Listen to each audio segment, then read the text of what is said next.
It's a very interesting and, well, a very exciting young prospect in Paul Ireland. Oh, green from the St. George's, and a fairly good left hand from Paul Ireland. Be 18 in a couple of months' time. And Ireland again showing just why he's the reigning. Showing good skills on the counter, Paul Ireland.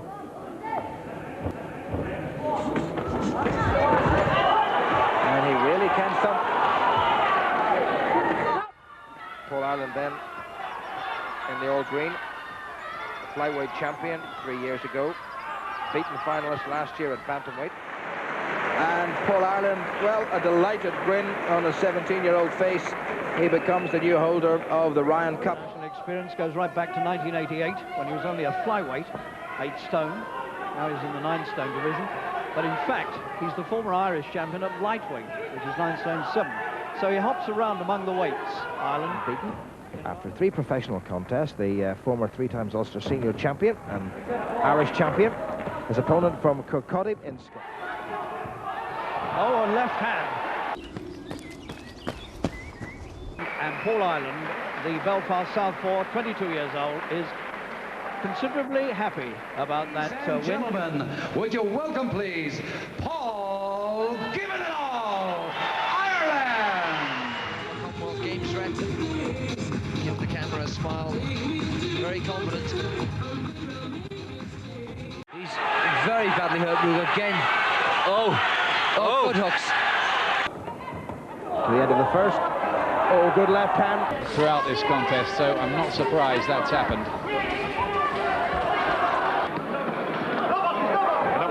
That's a low one. And no question about who's won that. Paul Ireland makes it 4 wins out of 4 as a professional. And still undefeated, Paul Give It All, Ireland! But I think he'll still be pleased with a good win. And it's another home win for Belfast tonight for Paul Ireland.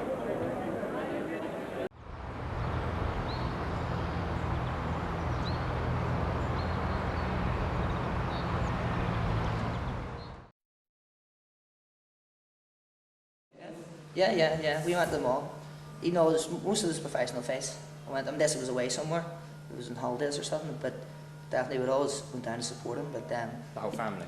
Oh, everyone. Mum loved it. Definitely everyone down had it. It wasn't like sort of grimacing away from it. Anyone. No, and everyone sort of got behind him and supported him. All his friends as well. Yeah. All his relatives, my friends, everybody. Even at school, everybody knew about Paul. They used to keep me going in school. Used to call you our Paul, because I used to always say, our Paul's going to do this, or our Paul's going to do that. Even his amateur days were brilliant. Like you see old videos of that there and stuff. So his ability and his commitment was second to none. Yeah, absolutely, and I wouldn't worry about saying that in front of him, like, you know.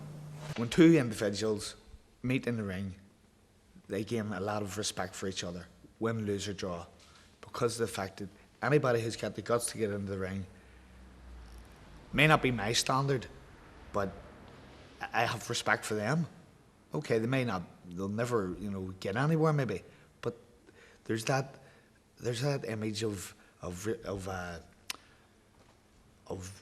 proudness, of genuineness, and of respectability, so that is why it's so neutral. Holland is in some trouble here. The fight that I actually would recognise as not my best performance, my most famous performance, was boxing against England. Again, the referee decided to stop it. So it's lively stuff. That was a very good left hand. When I stopped the guy in the second round. Now, why I say that is because about 10 years later, people were still coming up to me and saying, "Oh, I can remember you about boxing," because it was in prime time television, BBC One. It was like sports special on a Wednesday night. And what's people do on a Wednesday night? Pretty much nothing, except sit in and oh, Ireland and England, oh, what's that, Paul would have been in the first 3 in Britain then, you know. So what I call it, the fact that you know, that he knocked out the British representative in Ireland versus England, and you know, in a contest, an international contest, shows you what sort of standard that he was there. Well, I never really, I'll be honest with you, I never really thought about being turning professionally until I was about 24, and then there was a Barry Hearn, professional promoter, in 1984 had a gym over. He started a gym over here, at the time I wanted Jimmy Clinton to be my coach. Well, the professional game's hard, and there's people within the professional game who'll promise you the sun and the moon and what I call, and you've only, excuse me, you only have to look at some of the guys who are just as gifted as Paul was. They're not getting the fights. What they say is there's they say prostitution and boxing. I think they're the two oldest businesses in the world, you know. So I think that's as simple as that. There, you know, it's just a business. When you're getting money for it, it's a business. When you're not getting money for it and you're fighting it, it's heart and soul, you know. So Aaron, the local boy, former amateur with St George's and St Malachy's in the green, and from Kirkcaldy in Scotland, Gary Burrell in white. Just 6'2", so it should be a fairly busy contest. I had 9 contests, broke off in two years, and then I had the 10th. But after the 9th, the next contest was about 2 months later, and I lost my bike. You know, well, I got it stolen, basically. And that was the instrument, basically, that took me over to the club during the afternoons, which meant when I lost that, I just sort of, I didn't, for some reason, never thought of banning another one, you know, that way. But I just sort of went into the doldrums and sort of didn't train, and then I came back, and I think one of the reasons why I actually didn't do so well after that was because not only did I take 2 years off, but when I was in full training for, say, about 6-7 months.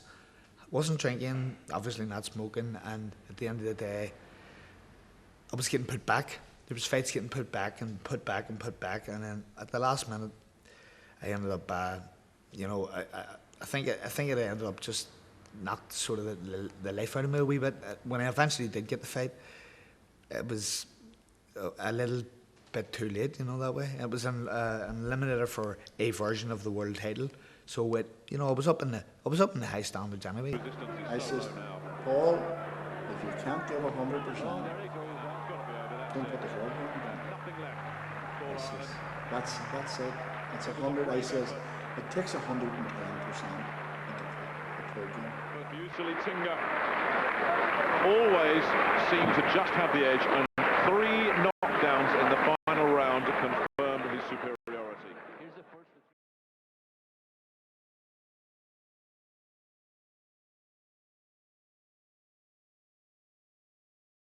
1929 it's been going from, so it has. They had the nickname now, the Cradle of Champions. They used to call it. That's what they called it. We're the only ones with 7 champions coming out in the 1 year. Right. We hold the record. We never got any money or anything towards anything. We all had to depend on ourselves by running things or getting donations or something to keep us going. It would have been 14-15 when I joined St George's, as far as I remember. So I knew Jimmy Clinton. I always had Jimmy Clinton's reputation. Jimmy Clinton's reputation all preceded him. He was always the master throughout Belfast. My father, when he was young, he trained in St George's, as did my uncles. So it just seemed natural progression. Paul backs for a club called Clonard, which was on the Falls Road, and they closed.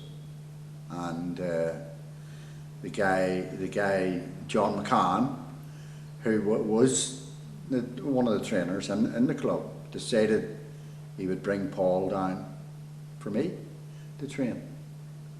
So he brought him down, and the rest is history, you know. Well, I did have a spar the first time he did come down. And the thing that I can remember is whenever I did hit him, I didn't mean to hit him hard, like, but I hit him.